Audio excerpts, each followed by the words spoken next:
సమయంలో అరుణకేతు అనే ఒక మహర్షి శిష్యులు 12 మంది అటువైపుగా వెళతారు. పాపం వీళ్ళు వాళ్ళని గమనించరు. కానీ వాళ్ళని చూసిన చిత్రలేఖ ఏమనుకుంది?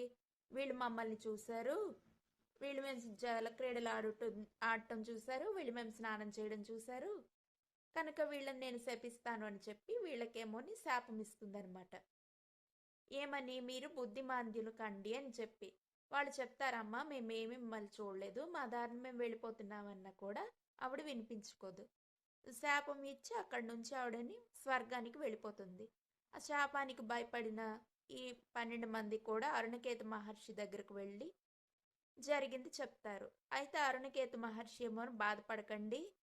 మీకు శాప విమోచనం 5 సంవత్సరాలకు అవుతుంది. అప్పటి వరకు మీరు పరమానందయ్య గారు అని చెప్పి విజయపురి ఆస్థానంలో ఉంటారు. ఆయన రాజగురు